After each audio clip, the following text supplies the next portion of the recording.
Bienvenue dans Grand Teacher Relate, le podcast qui vous raconte les coulisses des grandes batailles économiques de notre époque.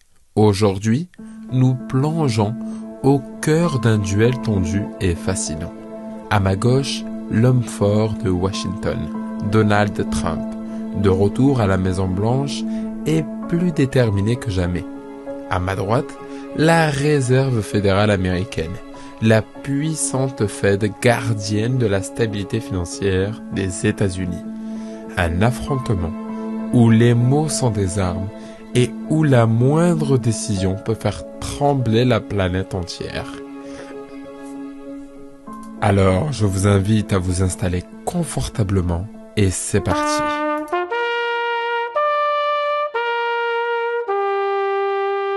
Grand Teacher relate les histoires de la finance. Retour en 2025, même si nous sommes toujours en 2025. La Fed s'apprête à tenir sa 3e réunion de l'année. Un rendez-vous suivi de près par tous les investisseurs du monde. Pourquoi ? Parce que Donald Trump met une pression sans précédent sur l'institution. Il tweet, il fulmine. Il exige en lettres capitales sur Trust Social baisser les taux. Il n'y a pas d'inflation.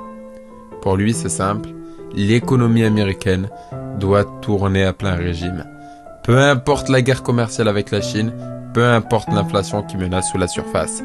Mais la Fed, elle, ne voit pas les choses de la même manière. Depuis décembre, ses taux directeurs sont stables, dans une fourchette de 4,25% à 4,50%. Pourquoi ? Parce que l'économie, malgré des nuages à l'horizon, tient encore. Le chômage, 4,2% en avril. L'inflation, 2,3% en mars. Des chiffres rassurants. Mais en coulisses, la situation est plus fragile qu'il n'y paraît. Les économistes de la Fed ont déjà révisé leurs prévisions. Ils s'attendent à une hausse du chômage et à une pression inflationniste persistante, exacerbée par la flambée des tarifs douaniers imposés par Trump, qui touche jusqu'au cacao. Oui, même votre chocolat préféré coûte désormais plus cher. Alors, pourquoi ne pas baisser les taux tout de suite pour soutenir la croissance? C'est simple. La Fed refuse, quant à elle, de paniquer.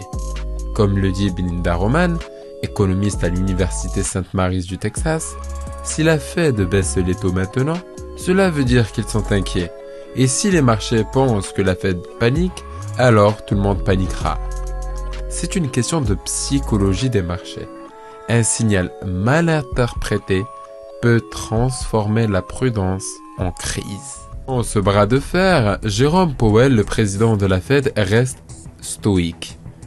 Attaqué frontalement par Trump, qualifié d'immense loser, il garde le cap. Ses décisions ne doivent pas répondre aux caprices politiques, mais aux réalités économiques. Ce n'est pas la première fois qu'un président américain critique la Fed. Mais l'intensité et la brutalité de Trump font de ce moment un épisode unique dans l'histoire monétaire américaine. Or, alors qui va plier ? La Fed protectrice de la stabilité financière ou le président maître du tempo politique et commercial ? Pour l'instant, la réponse est claire. La Fed tient bon. Mais la guerre est loin d'être finie. Entre protectionnisme, guerre commerciale et bataille psychologique, l'économie mondiale retient son souffle. Car une chose est sûre, dans les grandes manœuvres de l'économie mondiale, tout est une question de signaux. Merci d'avoir écouté Grand Teacher Relate. Si cet épisode vous a éclairé, partagez-le et rejoignez la communauté des esprits curieux. Je vous dis à très vite pour un nouveau récit où l'économie devient une réalité. Parce que chaque territoire cache une vérité stratégique.